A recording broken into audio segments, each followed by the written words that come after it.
Bonjour à tous, j'espère que vous allez bien. Aujourd'hui, je vous retrouve pour une nouvelle affaire criminelle. Je vais vous parler de l'affaire Krosneck. Cathy Krosneck a été retrouvée assassinée chez elle avec une hache dans la tête. Le manque de preuves et de technologie ADN a laissé son meurtre irrésolu durant 4 décennies. Mais 40 ans plus tard, malgré la résolution de l'affaire, le doute persiste toujours autant. Je vous laisse tout de suite découvrir cette histoire.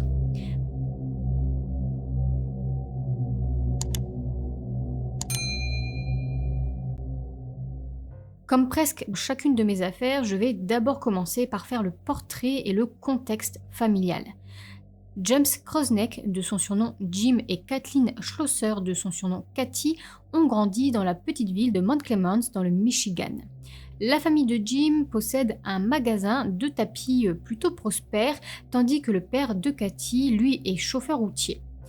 Jim et Cathy se sont rencontrés au lycée et ils ont commencé à se fréquenter alors qu'ils étaient tous les deux à l'université Western Michigan. Le 3 mai 1974, peu après l'obtention de leur diplôme, Jim et Cathy se marient. Puis, peu de temps après leur mariage, le jeune couple déménage à Fort Collins, dans le Colorado, où Jim fréquente dorénavant l'Université d'État du Colorado. Cathy travaille, elle, comme thérapeute orthopédiste. En avril 1978, Cathy donne naissance à une petite fille qu'ils appellent Sarah et Jim, lui, poursuit toujours ses études d'économie à ce moment-là. L'année suivante, en 1979, la petite famille déménage à Lynchburg, en Virginie. Là-bas, Jim commence à enseigner l'économie au Lynchburg College. 2 ans plus tard, en septembre 1981, la famille déménage une nouvelle fois. Ils vivent dorénavant à Brighton, une banlieue huppée de Rochester, à New York. Jim commence aussi un nouvel emploi en tant qu'économiste pour l'entreprise Kodak. Donc voilà pour le portrait familial, et en 1981, selon les amis et la famille, le couple semble heureux. Le 19 février 1982, Jim Krosneck part travailler vers 6h30, tandis que Cathy a prévu de rester toute la journée à la maison afin de s'occuper de sa fille. En fin de journée, vers 16h50, Jim rentre chez lui après sa journée de travail. Il ouvre la porte du garage et voit la vitre de la porte d'entrée de sa maison cassée. Et il y a du verre brisé sur le sol. Il y a également une hache posée au sol. Donc visiblement, cette hache a servi à briser la vitre de la porte. Jim court ensuite à l'étage, il se dirige vers la chambre principale et c'est là qu'il découvre sa femme Cathy allongée sur le lit avec une hache enfoncée dans la tête. Elle n'avait que 29 ans. Leur fille Sarah se trouve dans la chambre voisine et heureusement, elle est indemne. Vers 17h, donc 10 minutes à peu près après son arrivée, Jim prend Sarah dans ses bras, il court chez son voisin et c'est le voisin qui appelle le 911. Puis 3 minutes après l'appel aux urgences, les premiers intervenants commencent à arriver sur les lieux. Et une fois sur les lieux, les enquêteurs trouvent déjà plusieurs objets éparpillés sur le sol. Ils trouvent notamment le sac à main de Cathy avec son contenu éparpillé. Ils trouvent également un service à thé ainsi qu'un sac poubelle. Alors perso, je trouve ça assez surprenant la façon dont le service à thé est disposé comme ça sur le sol. C'est étrange. Les enquêteurs interrogent ensuite Jim. Il pleure, il gémit et il leur raconte donc qu'il est parti du matin au travail, qu'il vient juste de rentrer chez lui et qu'il a retrouvé sa femme ainsi. Et déjà, il y a donc plusieurs signes apparents d'un cambriolage. Il y a la vitre cassée, il y a les objets éparpillés, le service à thé sur le sol, le sac à main retourné, etc. Mais il manque quelque chose d'important pour qu'il s'agisse d'un cambriolage. Le vol. Rien n'a été volé, rien n'a été pris. Il y avait aussi de l'argent qui était posé sur la commode dans la pièce où Cathy a été tuée, mais cet argent n'a pas été pris. La maison n'a même pas été fouillée. Le meurtrier a simplement disposé quelques affaires comme ça par terre pour faire croire à un cambriolage. D'ailleurs, la hache a aussi été placée juste à côté de la vitre cassée, Donc pareil, pour bien faire montrer que c'est celle-ci qui a été utilisée pour casser la vitre et donc pour faire croire à nouveau qu'il s'agit d'un cambriolage. Les enquêteurs commencent alors directement à soupçonner Jim. Ils se disent qu'il est possible que ce soit lui qui ait tué sa femme et qu'il ait voulu dissimuler le crime en mettant en scène un faux cambriolage avec tous les objets disposés au sol. Sauf que pour le moment, il n'y a pas d'arrestation, tout simplement parce qu'il n'y a pas de preuves. L'enquête se poursuit alors. Concernant la hache qui a servi à tuer Cathy, elle appartient au couple et l'autre hache retrouvée près de la vitre cassée appartient également au Krosnek. Concernant maintenant le fameux sac poubelle retrouvé sur la scène de crime, eh bien une empreinte de chaussure a été découverte dessus. Par contre, cette empreinte n'a pas pu être testée, n'a pas pu être analysée. D'ailleurs, rien n'a été testé sur la scène, tout simplement car nous sommes en 1982 et les outils d'analyse ADN ne sont pas encore nés. Petite Sarah, âgée de 3 ans et demi, est ensuite interrogée. Et elle est confuse. En même temps, c'est une petite fille de 3 ans et c'est difficile pour elle de comprendre la terrible chose qui vient de se produire. En tout cas, elle déclare avoir vu un homme méchant dormir dans le lit de maman et papa avec une hache dans la tête. Donc ça, c'est dire. Au début, elle a parlé d'un marteau, puis ensuite elle a parlé d'une hache. Et lorsqu'on lui a demandé si l'homme était noir ou blanc, eh bien elle a répondu qu'il était de plusieurs couleurs.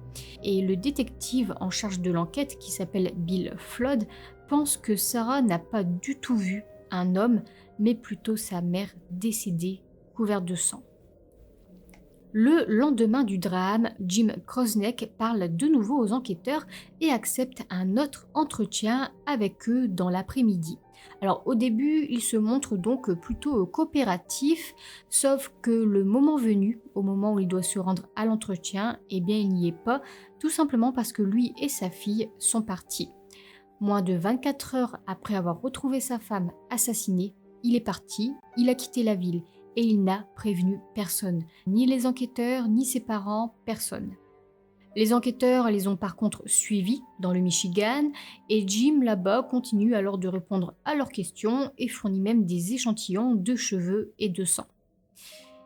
Et 10 jours après le meurtre, Jim engage un avocat. Les enquêteurs ont aussi fouillé sa voiture et ils ont découvert un dépliant proposant des services, notamment des conseils matrimoniaux.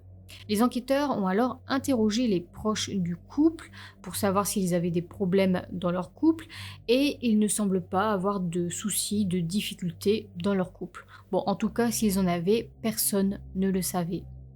Les enquêteurs se sont aussi rendus à l'entreprise de Jim, Kodak. Et Kodak leur a fait une petite révélation. Les enquêteurs apprennent que 3 jours avant le drame, alors que Kodak a décidé de vérifier les antécédents, les références de Jim, eh bien ils ont découvert que Jim leur a menti en prétendant être titulaire d'un doctorat de l'Université d'État du Colorado. Ce n'est pas le cas, il n'a pas de doctorat, il n'a d'ailleurs jamais terminé le programme.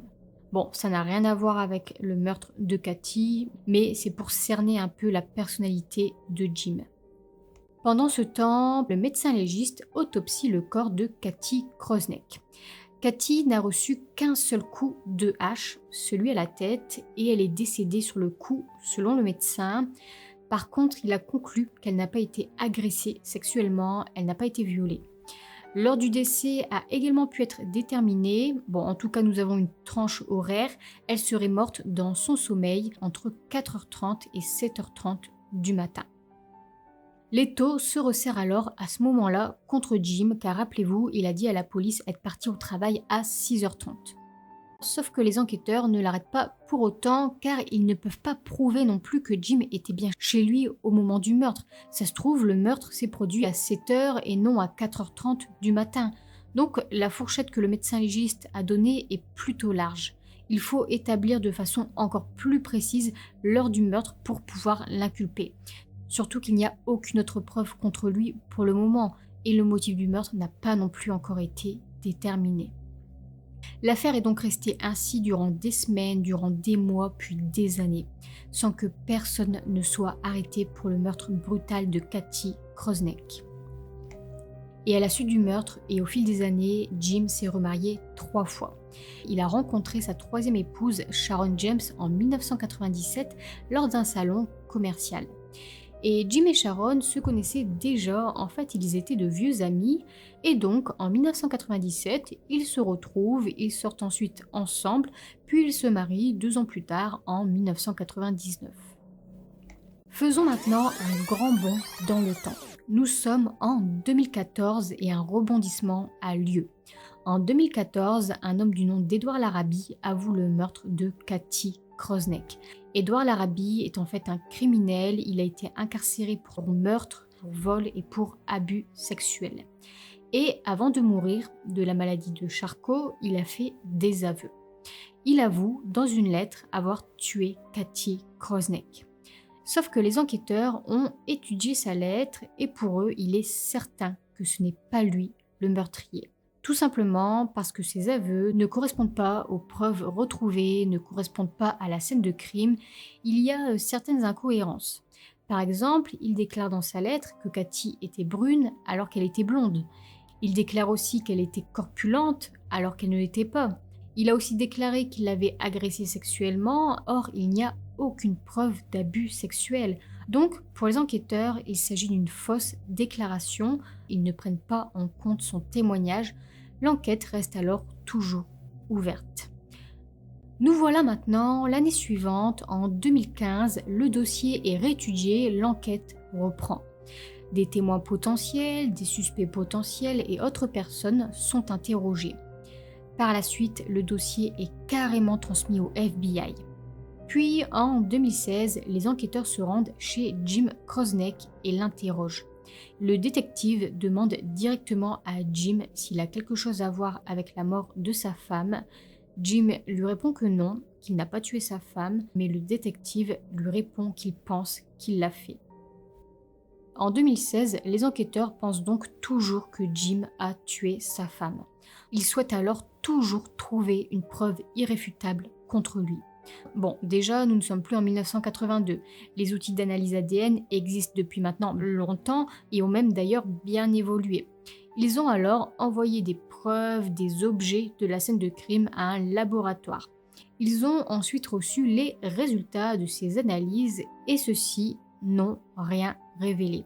Il n'y a aucune preuve ADN qui lie Jim au crime, mais il n'y a aussi aucune preuve ADN qui lie quelqu'un d'autre au crime. En fait, aucun profil ADN n'a été trouvé. Certaines preuves ADN ont dû en fait se dégrader avec le temps, et même si l'ADN de Jim a pu être retrouvé à certains endroits sur certains objets, après tout c'est normal puisqu'il vit dans cette maison. Les enquêteurs, toujours déterminés à accuser Jim, contactent ensuite le médecin légiste Michael Baden en 2018 afin d'obtenir une heure précise et définitive du meurtre. Si Cathy est morte par exemple à 4 heures du matin, eh bien évidemment il est fort probable que ce soit Jim qui l'ait tué puisqu'il a dit aux enquêteurs qu'il est parti à 6h30 au travail et que Cathy allait bien. Ce médecin légiste, le docteur Michael Baden, a travaillé sur plusieurs affaires criminelles célèbres comme l'assassinat de JFK et le suicide de Jeffrey Epstein. Les enquêteurs l'ont donc contacté pour avoir son avis sur l'affaire Crosneck. Donc, en octobre 2019, après avoir examiné l'autopsie, les rapports toxicologiques, la scène de crime, les photographies d'autopsie et les rapports de police, le docteur Michael Baden rapporte ses conclusions.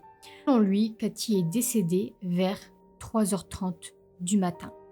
Jim était donc chez lui au moment où Cathy a été tuée.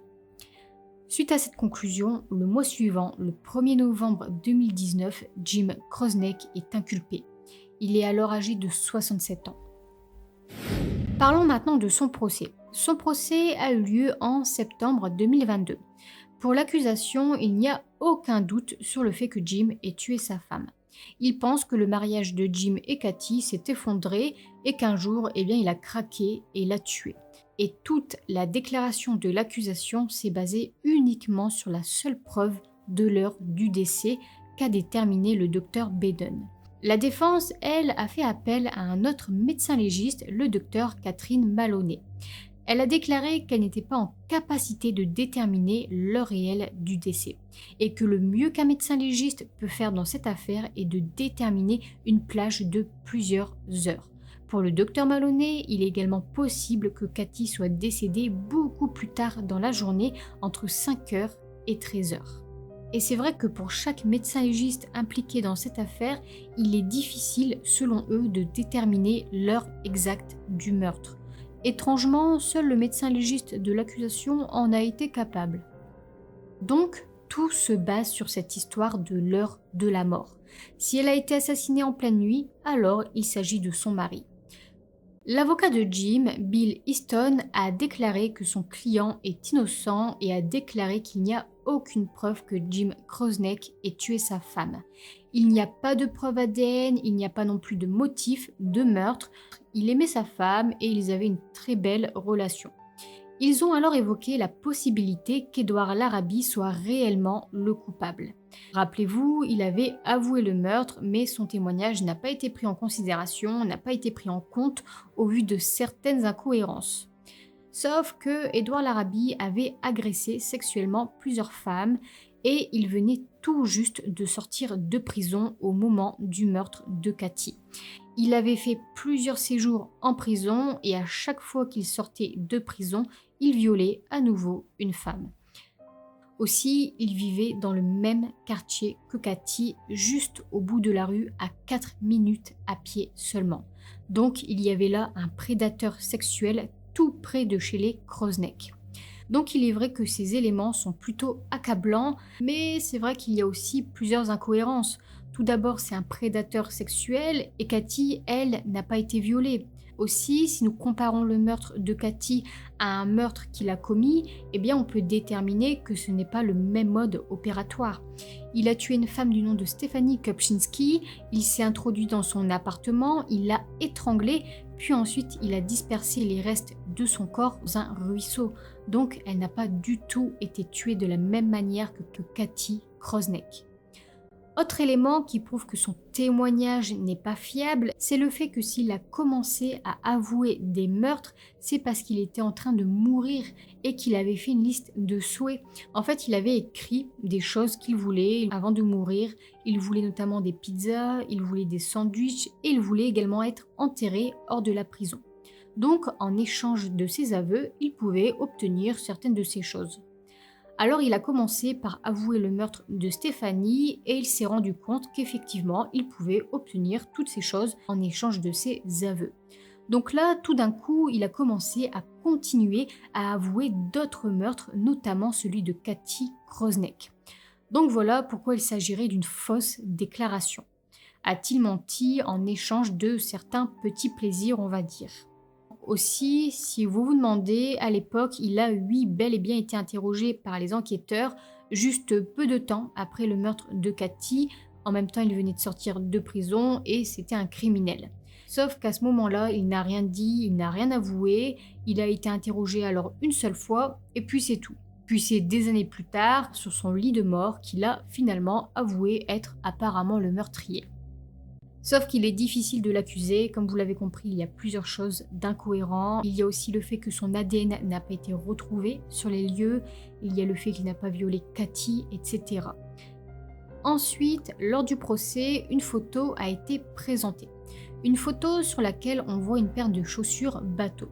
Cette paire appartient à Jim et se trouvait juste près du lit de Cathy. Ces chaussures n'ont jamais été testées, alors que rappelez-vous, une empreinte de chaussure a été retrouvée sur un sac poubelle. Et aujourd'hui, lors du procès, 40 ans plus tard, un expert déclare que l'empreinte trouvée sur le sac poubelle provient d'une chaussure bateau.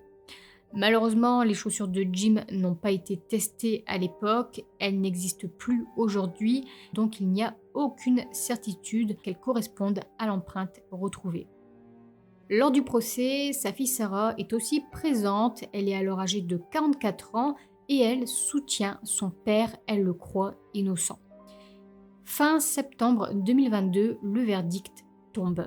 Et avant le verdict, Jim lit une déclaration dans laquelle il exprime son amour pour Cathy et son innocence dans son meurtre. Le verdict est ensuite rendu. Jim Krosneck, 71 ans, est reconnu coupable du meurtre de Cathy Krosneck. Il est condamné à 25 ans de prison. En mai 2023, quelques mois après sa condamnation, Jim Krosneck décède d'un cancer en prison. Le père de Cathy, Bob Schlosser, a pensé lui pendant des années que son gendre était innocent. Et aujourd'hui, il croit qu'il est le tueur de sa fille. Donc il était satisfait lorsqu'il a appris la condamnation de Jim. Après la condamnation, il souhaitait faire une dernière chose, déplacer la dépouille de sa fille, car en fait elle est enterrée dans le terrain familial de Jim, et donc il veut l'enterrer là où se trouvent la mère et le frère de Cathy. Sauf que pour la déplacer, Bob a besoin de l'accord de Sarah, et ça n'arrivera peut-être jamais. Sarah et Sharon continuent, elles, de soutenir Jim et souhaitent faire appel de sa condamnation dans l'espoir de blanchir son nom. C'est terminé pour cette affaire, dites-moi ce que vous en pensez, pensez-vous que Jim est le coupable? Personnellement, je trouve qu'il est difficile de se prononcer, il n'y a pas de preuve ADN, d'ailleurs il n'y a aucune preuve tout court. À l'époque, on peut dire qu'il était vraiment plus facile de commettre un meurtre sans toutes les technologies que nous avons aujourd'hui. Edouard Larrabee pourrait être le coupable, mais honnêtement, je n'en suis vraiment pas convaincue. Il y a vraiment trop d'incohérences. Il y a le fait que son discours est incohérent, il l'a décrite comme brune et corpulente alors que ce n'est pas le cas. Il y a le fait que son ADN n'a pas été retrouvé sur les lieux, le fait qu'il ne l'a pas violée alors que c'est un violeur récidiviste, et il y a aussi le fait de la mise en scène d'un faux cambriolage. Pourquoi aurait-il fait croire à un faux cambriolage ? C'est plus cohérent que Jim ait mis en scène un faux cambriolage afin de dissimuler son crime. Mais c'est pareil, il n'y a pas de preuves contre lui, pas d'ADN, pas de motif de meurtre. Nous ne sommes même pas convaincus de l'heure de la mort. Même si c'est vrai, Jim a eu plusieurs fois des comportements assez étranges, comme le fait qu'il quitte soudainement la ville 24 heures après le drame. C'est tout pour moi, j'espère que cette affaire vous a plu, j'attends vos retours en commentaire et je vous dis à la fois prochaine pour une nouvelle vidéo.